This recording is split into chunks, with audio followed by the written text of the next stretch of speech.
what you're trying to say is that Fodor actually means, or at least what's entailed in what Fodor's saying, is this thing about the aliens, that he's got a confusion, and that what he's really harping on is that, if we were completely naive, we wouldn't be able to tell if it was about fastness or red-nosedness. And I'm going to say... I'm going to say that can't be where his mistake is. And my reason for why I think that can't be where his mistake is because you can hear him saying, if you can't do it intuitively with a counterfactual in your mind, at least theoretically, and in a lot of times literally, we can run experiments, and the outcome of those experiments tell us which is the important trait. I know he said that, and you get the impression that... So that's got to mean that the mistake that you think he's making can't be the mistake that he's making. No. I think he's contradicting himself, and he doesn't realise that's what he's doing. He does indeed make that statement that you could... You really? Yeah. It's just like he's holding... this is what cognitive dissonance is. You make one statement that contradicts another statement you've made. That's not impossible. People do that, and I think he's doing it here. He does make the right noises, indeed, about saying, I can conduct an experiment. He cites the alcohol and being drunk example, which suggests you think, he knows okay how to do this. But then he goes on to use another argument, which is just based on this data and this detachment. The point is that he's explicit that his objection is not an epistemological objection. He says as much in the discussion with Sober. In fact, Sober, in that discussion, is incredibly surprised because Fodor had to correct him. And Fodor says, no, you've misunderstood my argument if you think that I'm saying that the problem with natural selection is that we can't know which trait is selected for and which trait is merely selected of. Yeah, I know that's what... Yes, he did make some noise, and that's what I'm saying. He's making contradictory statements, I believe. That he's making. I missed that last word. He said it's not a mistake. It's not a mistake that he's making. We can't hear you, Jack. You're going to have to maybe try to come back. I do agree that he does make the right noises at various moments. Rumpus.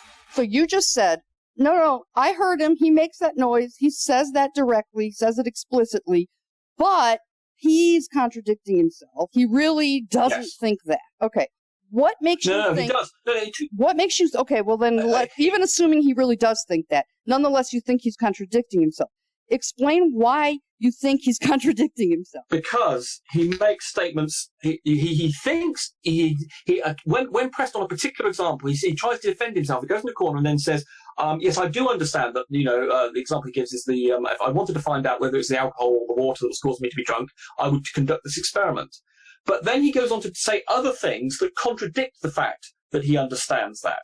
I think this is his problem. So he does make the right noises and the right understanding at one point, and then he goes on to say at other points things that I think in effect contradict that. Like what? I went through his video. Okay, well, I'll try and pick out some examples in the video. I dissected many days ago, and I was making some notes about where I spotted these. Yeah, because I didn't see any. I think what's happening is that people say, "Oh, look, he's making these right noises." He said he understands what select for and how you determine it, but then later on, he makes other statements that suggest he doesn't understand that. Well, so although I didn't see that, so I'd love for you to give me an example. Okay, I'll try.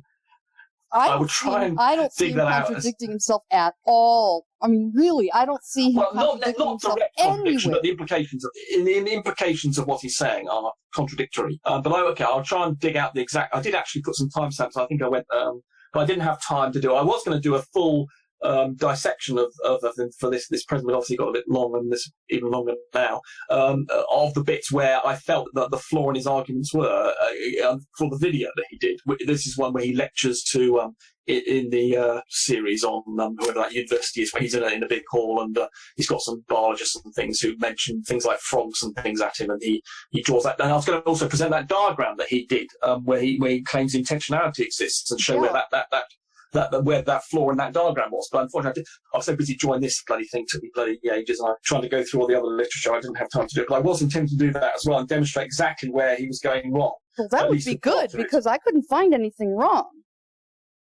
Okay, I will try and Okay, I will try and do that. Yes, I perhaps want to do a video on it or something.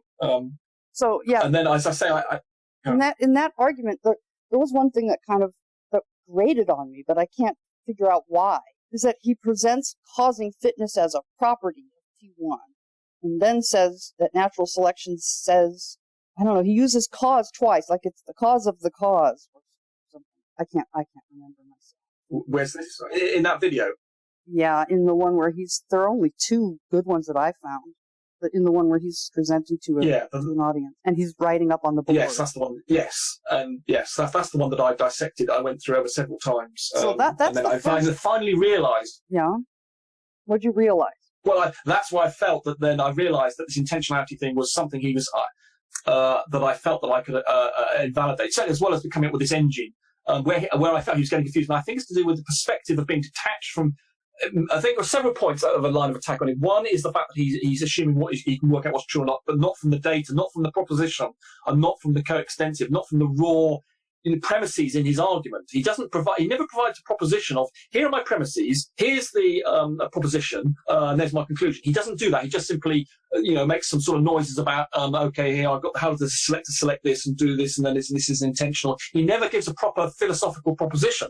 And I think if you do that, I think you would end up showing that the perspective of where you're taking this from, the output data, or something to do with the fact that he's adding some extra information in his own personal knowledge, and this independent of the proposition to determine the truth value of the proposition. It's something along those lines. I did half dig this up. I can't quite remember what it was out about 4 or 5 days ago now, so I can't quite remember. And in the end, I thought this is now that I could see how I could account for all the behaviour of the system without having any intentionality. I thought, well, okay, I can account for all of its behaviour.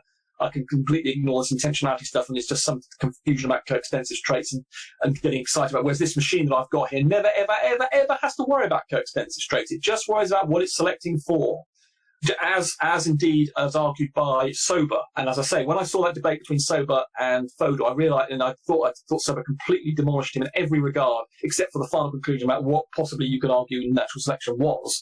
I just confirmed, because he didn't use the intentional argument. He didn't even try and go there, and I felt that was because he realised it was a bollocks argument. But no, he does use it. He just doesn't use those words. He changes it to cause. No.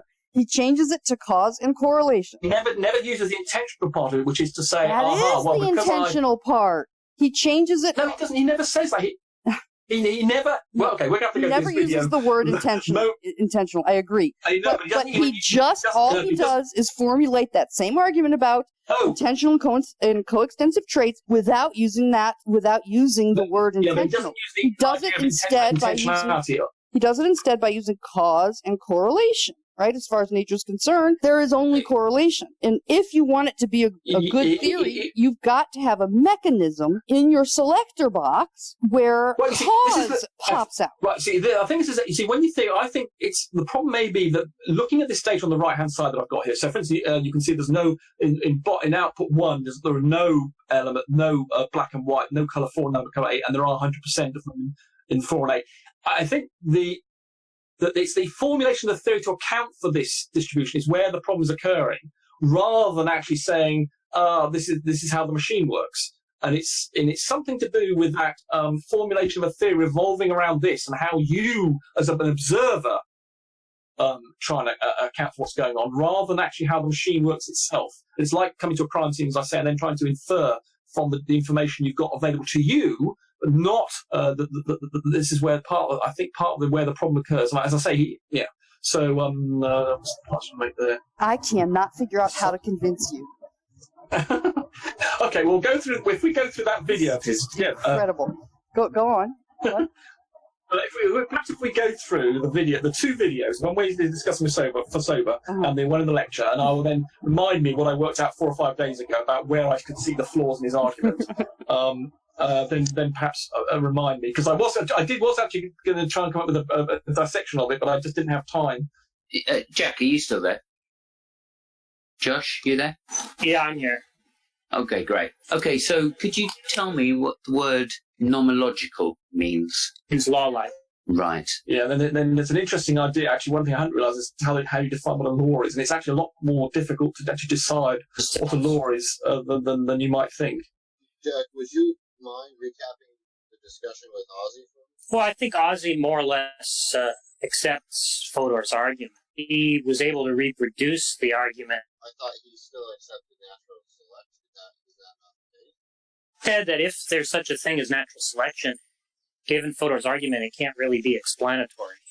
Well, ridiculous. Again, Rumpus, could you just give me a real short sentence to describe what that word means with an S, intentionality with an S? Instead of working on the external properties, the referent of something, you actually so for instance, if you had two variables, No, it's not a short sentence, is it? Oh God. Well, the definition that the philosophers use is that you can substitute one object for another has the same referent, and there's no logical. The truth value of the proposition doesn't change. That's how they define it. Okay. Is there a simpler way, Jack? It just means that. So it's take the sentence. Take the sentence. Lois Lane believes that Clark Kent can fly. The difference between, say, believes and facing, right? Right. Yeah. Sure. Okay. So the point is that if you substitute Superman for Clark Kent, you're going to get the truth value of the proposition can change in an intentional context. That's not going to be true for co-extensional terms. And sorry, I missed that last bit, and that is not the case for co-extensional terms. Well, no, the point is that if you substitute two co-referring terms in an intentional, it won't be truth-preserving, but it will be truth-preserving in an extensional context. Right, okay, and this has relation then, because we're saying that because of the word purpose. Oh, no, I don't think it has any... Well, I don't think it really has much connection to that, because he's distinct. Intentionality with an S is something different from intentionality with a T. Right. So intentionality with a T has to do with mental states. Well, usually, at least it's understood as having to do with mental states. Okay. So I'm looking at the difference as being either a top-down explanation or a bottom-up explanation. Would that be fair? Not sure what that's referring to. Right. Well, whether there's an agent, isn't it? I mean, if we can have a system without agent. The agency doesn't have anything to do with it. Like, yeah, it doesn't have to do with it. Okay, cool. You have to do a bit of work. No. I'm questioning for the broader scheme of it, right? I'm not sitting here saying this is what I think is going on. I'm just trying to find out why there's. That's intentionality with the T. Okay, so and by the way, the intentionality with a T has nothing to do with intention, also with a T. Right. Okay. Just to confuse everything, just even more. It's fine. I'm not really getting confused on that point. I'm just treading back to find common ground to make sure that we're in agreement before trying to just expose why it is that. It comes down to explanation, right? So Alex said it first of all, right? Is the premise? One of the premises is explanation of natural selection can't be an explanation of why. Yeah. Now you see that. Rumpus, presumably. Sorry, I was. And you're saying we're not saying it's an explanation of why these things exist, these traits are fixed. Is that correct? Or not? I'm claiming that that natural selection does account for it, and it doesn't use anything to do with intentionality. That's sure. So you're saying it's an explanation of why traits are fixed. Yes, it's like a race. I mean, it's just like a race, a Formula One race. You have a winner, you have a loser. The losers are kicked out, and you're left with the winners with their traits. And hence, you end up with the traits fixed in the population of racing cars, and similarly in the population of an environment with animals in it. And that's going to be true, whatever trait you find. No, you asked me this before, and I thought I explained this with my machine. You end up with coextensive traits that are not selected for, but they are selected of, and they just ride along things. So you cannot account for all. If you're just looking at because you're just looking again at that bar chart and saying, "Oh, look, I've got these two traits. They're all adaptive." No, they're not. There's some of them are ride along traits. So you cannot say all traits are fixed through being adapted. Sure. Okay, that's fair. So, but I'm specifically thinking of two different environments giving the same traits. Well, again, I mean, you could have a 20. Each of my suite. I had a suite generator that only generated layers two traits, but you could have one like Nestle's example. Those coextensive things that are dragged along by the selection could have 20 different consequences. So you could have 20 traits that are coextensive. And the fact the environment, there could be, say, those two environments. For instance, you could have a trait for the zebras. If I transported a zebra into running around England or something, I've no doubt that they probably would change to some degree, being a bit colder. But that trait would still work, I think, in the fields of England, because we've got green grass and things, and running can cope with it being a bit colder. They would change from the trait for being a zebra and running away from anything, although I suppose they need a selection pressure. If they didn't have the selection pressure, they wouldn't probably be able to run so fast. But I think even if you transport traits into different contexts, different ecologies, I still think you couldn't guarantee that they're fixed to that environment because they're adaptive. There could be another consequence, just like Nestle showed. There are lots of consequences of gene selection, and I just had in my sweet machine, just happened to have one coextensive trait of red and black, but you can have 20 or then more, and they could. I mean, one could just be simply. Okay. Yeah. Right. Yeah. Yeah. Okay. So my example was to say two different environments have the same trait. The point was maybe the same environment, a different environment, could lead to the same trait being fixed. I mean, I think lots of environments. I think the general principle. I think there could be many situations where very different traits, many different in context, could come up with similar traits simply on sort of random chance of what works. It is.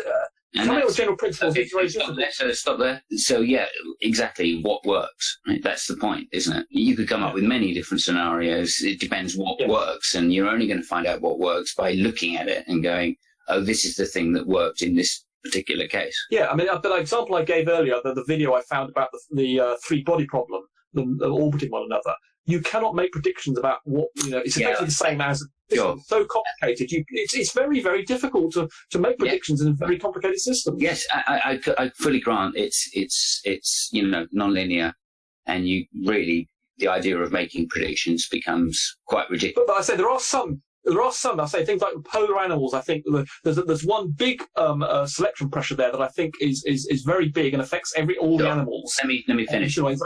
Let me finish, right? So, although that is the case, that environment is like that, right? That's still not an objection, because, we are still normalizing the environments into particular types. We're not ultimately describing the environment in its every detail. Otherwise, as you're saying, you could give some physics example which would explain it all, and you wouldn't need natural selection. So there's something peculiar about this. It's just a complicated system as far as I'm concerned. I don't think that's an objection. Just like even if you say it's not. So I'm not quite sure. Sorry. Even if you say it's a non-linear system, it still doesn't. Sorry, what's the question again? I'm feeling it out myself, and I'm trying to see both sides, okay, and find out where I sit in it. So it's very difficult to keep going over the same thing when you're. Yeah. So my objection was, what if we have this different environment? Objection to what? Sorry, what? What are you objecting to? My question was, what if we have different environments that lead to the same trait? So that would show that actually saying, look, the environment is the thing that leads to a trait. I've got an answer for you. Things like predator-prey ratios would be very similar in different environments. Sex ratios, responses to prey and predator and resources and things would be very similar in those different environments. There are some general rules that I believe exist in natural selection, although Jack claims they're not part of natural selection, or they're a priori or something. There are some general rules that I think that do exist across different environments. And so you came back with, and the way we know that is because we go and look at it and we see what works. Yes, right, but we can see a mechanism. But we can see just, I think, the mechanisms. It's because it's very difficult what the mechanisms are. But let's say the blood flow, I could predict, I think, that the blood circulation system of animals that live at the poles, any animal I found there would be behave in certain ways physiologically. I could make some predictions about it, even if I haven't met the animal, or it's not being located. I think we can make some predictions about how that animal would behave, its metabolism would work, and how it would insulate some heat. But there are some predictions that we could make, even though we haven't met the animal. Anyway, I'm going to have to go anyway, so I won't have to be interrupting you anymore. That's okay. It's interesting. I'm still on the fence personally in terms of I understand I think Fodor's right in the objection. but I'm just not sure that I'm not sure that the distinction. I think there's a more subtle distinction in terms of what science does, right? In terms of I agree that being tied to. I mean, I certainly agree. Defining what natural selection actually is and what it predicts. I think it doesn't. Okay. Well, I've got to go anyway, so I'll stop interrupting you. I thought that's what you'd done, but anyway, go on. No worries. The other thing was that when I went back and looked at the title of Darwin's work, it seemed very clear to me, Fodor's objection, because that's the sense of the meaning of the English language is quite clear, and that distinction you were making between correlation and causation seems quite clear as well. So I agree with the objection, and I would want to know what consequences that has for other theories. That's what I was interested in getting to. The objection that Josh said, but because gravity makes predictions. Yeah. That's what I'm interested in. Well, why is that different from the predictions people say natural selection makes? Well, what are the predictions people say natural selection makes? Can you think of one? Well, the ones that Rumpus was alluding to and Essek were alluding to. So you might expect cold environments to have, animals which preserve heat. No, that's not a prediction made by natural selection. There's not relation between. If you're building in a assume that there's a biological law that an organism needs a certain amount of heat to live, right? But then you're appealing to that law. Like, let's say their blood can't be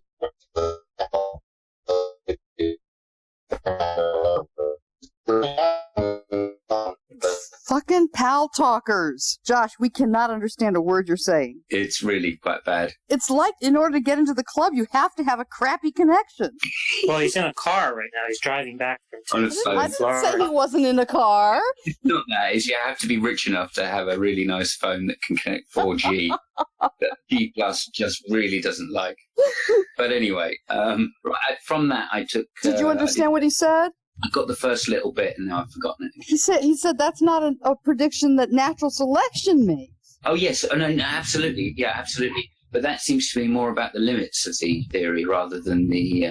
Yeah, that seems to be more about the limits. I mean, obviously, predictions, etc., are only valid within a particular limit. I think that all theories are like that. So you're saying, is Josh trying to talk? I'm guessing so. I wish he could talk. Josh. Jack? I wish I could hear him. Probably knows what Josh was going to say. Jack? I think he was saying that... Sorry.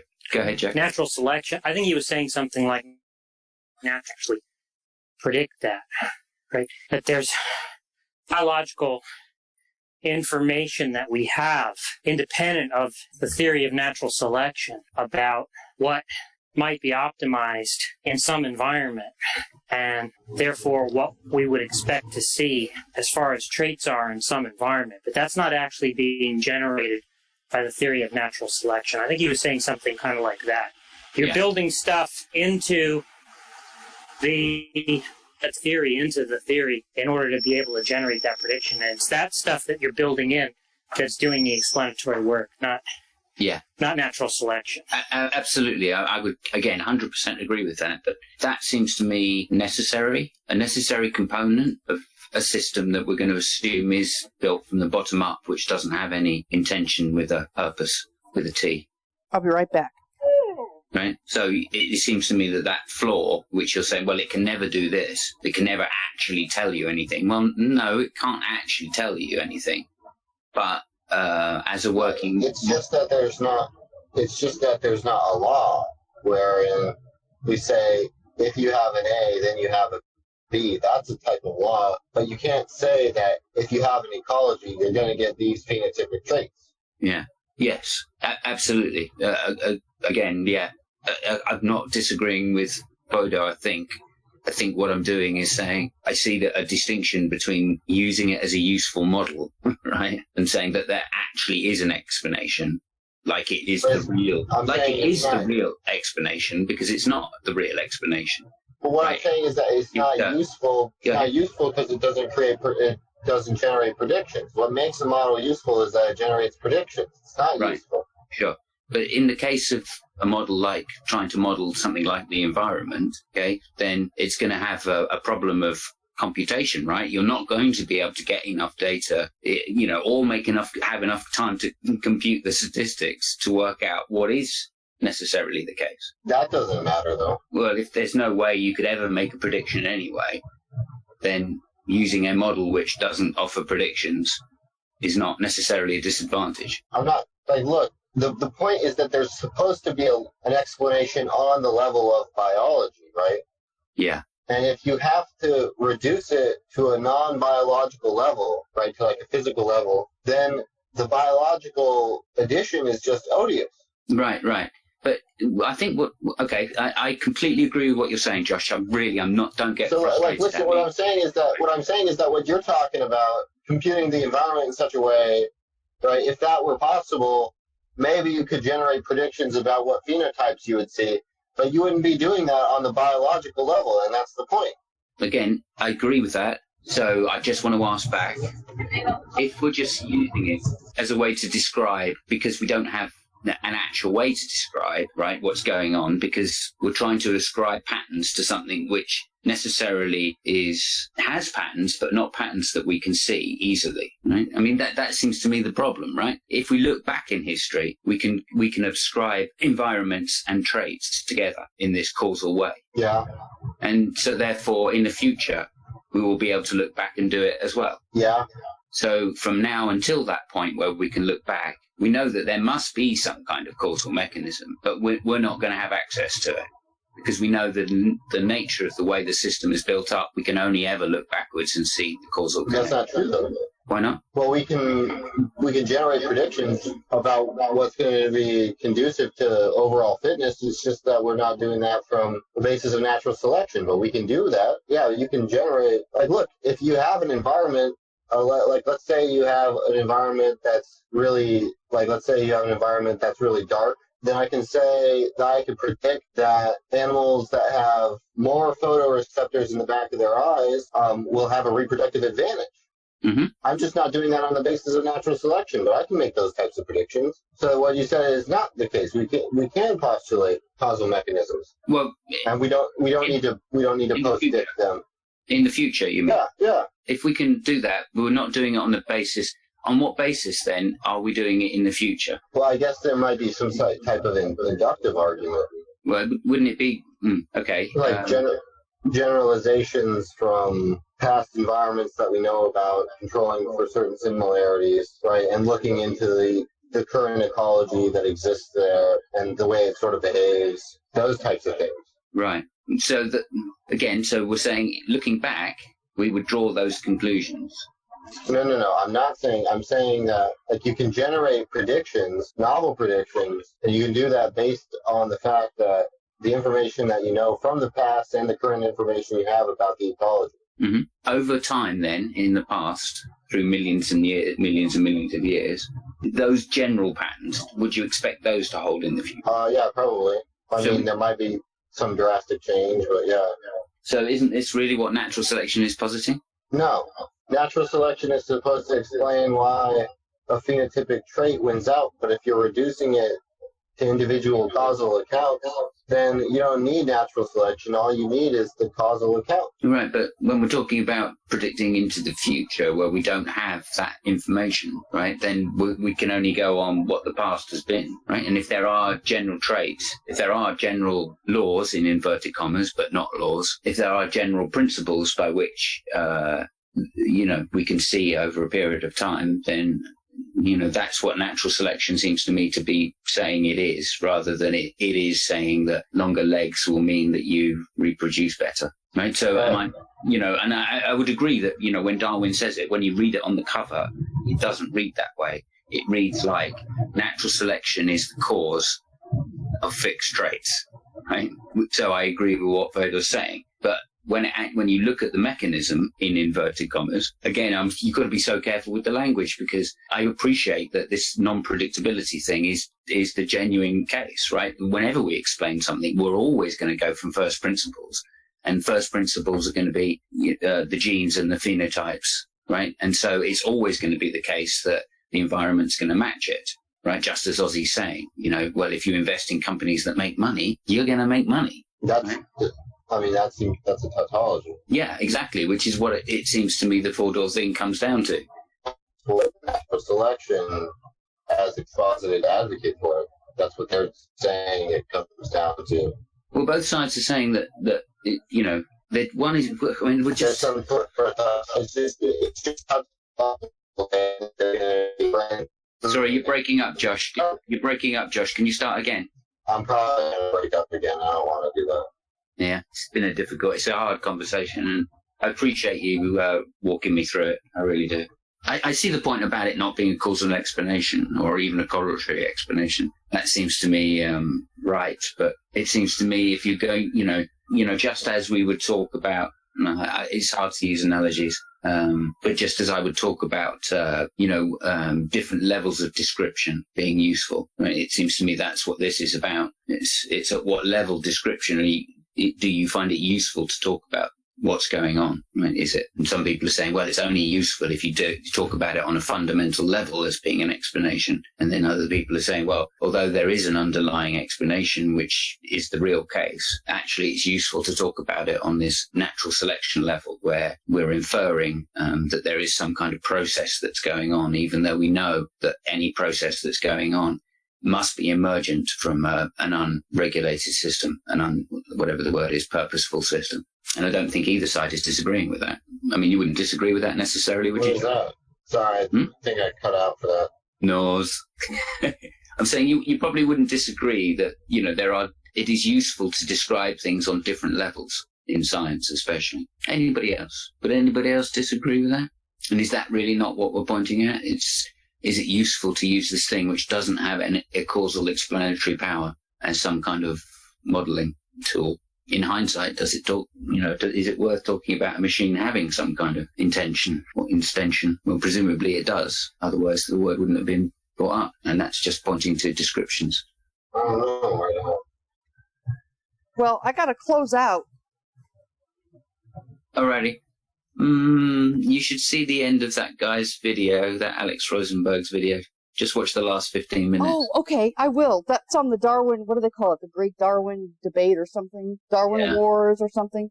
You saying that Rosenberg at the end has something valuable? I'm not sure whether it's valuable or not, but it sounds philosophical. Okay, I'm writing that down. I'm not able to judge whether it's valuable. Jack seemed to shoot it down in one word, which is law-like. Which I guess is the debate, right? Oh, okay. I'll check that out. Okay, cool. All right. I mean, if you wanted to carry on, Josh, I'm happy to listen for a little while. If I leave, will the hangout stay going? Yeah. Hang on. Okay. All right. So I'll talk to you guys soon. Thank you, everyone. No worries. All right. Talk to y'all later.